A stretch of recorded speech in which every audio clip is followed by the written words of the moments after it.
ირაკლი კობახიძემ ამ ხელმოწერით ლაშა ტალახაძის კომპანია საინვესტიციო პირობები შეუცვალა. საუბარია კომპანია ჰილსაიდზე, რომლის 26%-იან წილს ლაშა ტალახაძე ფლობს. ჰილსაიდს ვარკეთილში სპორტული მოედნის მოწყობა დაევალა, თუმცა რა ვალდებულებები ჰქონდა სპორტსმენ დეპუტატს და რა მიიღო ამ ვალდებულებების შესრულების სანაცვლოდ საჯარო დოკუმენტებში არ ჩანს. ჩვენ არ ვიცით რა შეცვალა, ანუ რა იყო ის არ ვიცით. ყველაზე მთავარი არის ეგ. ქართული ოცნების ბუნებიდან გამომდინარე თუ ვიმსჯელებთ, ნამდვილად არ დაუმძიმდებოდა პირობები ტალახაძეს. იმიტომ რომ ქართული ოცნება არის კორუფციისკენ მიდრეკილი. შესაბამისად რაღაცები შეუმსუბუქდა ტალახაძეს, იმიტომ რომ საინვესტიციო პირობის ცვლილება ზოგადად კარგია, მაგრამ ქართული ოცნების პირობებში არის ბოროტად გამოყენებული. იქიდან გამომდინარე, რომ თავიდან ამძიმებენ საინვესტიციო პირობებს, რთული პირობებით ყიდულობს ან გადაეცემა ქართული ოცნების რომელიმე ჩინოვნიკს და შემდეგ ხდება უკვე ამ საინვესტიციო პირობების შემსუბუქება, რაც ასევე საქართველოს მოქალაქეებისთვის არის მიუწვდომელი და შესაბამისად აი ესეთი манипуляციებით ხდება კონკრეტული ტერიტორიების მითვისება, შემდეგ პირგასამტეხლოების ჩამოწერა. რა პირობები შეიცვალა კომპანია ჰილსაიდისთვის 2022 წელს, როდესაც საინვესტიციო პირობები განისაზღვრა, მთავრობის დადგენილებები არ ქვეყნდებოდა, ამიტომ ხელშეკრულების თავდაპირველი ვერსია უცნობია. რა ვალდებულებები ჰქონდა აღებული კომპანიას, რა შეასრულა და რა ვერ. კობახიძის ხელმოწერილი ამ დოკუმენტით რთულია დადგენა. ვიგებთ მხოლოდ იმას, რომ ღია ტიპის სპორტული მოედანი ვარკეთილში 12000 მეტრ კვადრატამდე ტერიტორიაზე უნდა მოეწყოს. ვადა 2029 წლის 31 დეკემბრამდე გაუხანგრძლივდა. კომპანიას 6 მილიონი ლარის ინვესტიციის განხორციელება მოუწევს. ირაკლი კობახიძემ ყოველგვარი კითხვის გარეშე გაუხანგრძლივა საკონტრაქტო პირობები ლაშა ტალახაძის კომპანიას და მას მისცა უფლება, რომ აი 4 წლის მერე ააშენოს რაღაც სტადიონი, რომელიც აქამდე უნდა აეშენებინა.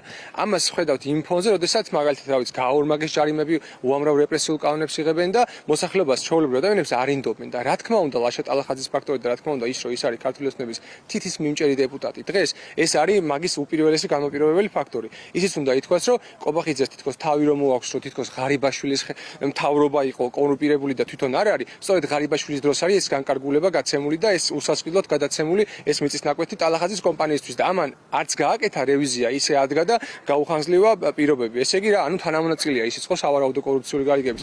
რა პირობები შეიცვალა ლაშა ტალახაძისთვის, ამის გადამოწმება ვცადეთ, თუმცა ტალახაძემ საუბარი არ ისურვა. კომპანია ჰილსაიდის 26% სწორედ ლაშა ტალახაძე ფლობს. მან წილის მართვის უფლება გიორგი ტალახაძეს 4 მარტს გადასცა. კომპანიის 74%-ის მფლობელი ლაბელა ჯორჯია, რომელიც გიორგი ყაფლანიშვილის საკუთრებაშია. ჰილსაიდთან დაკავშირებით მინდა რომ დავაზუსტო რამდენიმე კითხვა. რა პირობები შეიცვალა ახლა მთავრობის განკარგულებით? ეს არის კომპეტენტური ადამიანი იმას აუკავშირეთ ამის. თქვენ ხართ ერთ-ერთი მეწილე.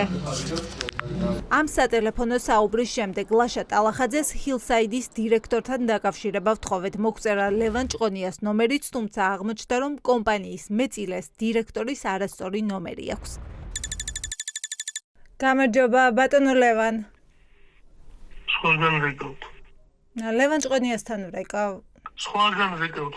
რომ არ ყოფილიყო ლაშა ტალახაძის ფაქტორი, შეიცვლებოდა თუ არა ხელშეკრულება. კახა კალაძე ტალახაძე სრულ მხარდაჭერას უცხადებს და არ მალავს, რომ ბიზნესის სასარგებლოდ თბილისის მერიაც იღებს გადაწყვეტილებებს.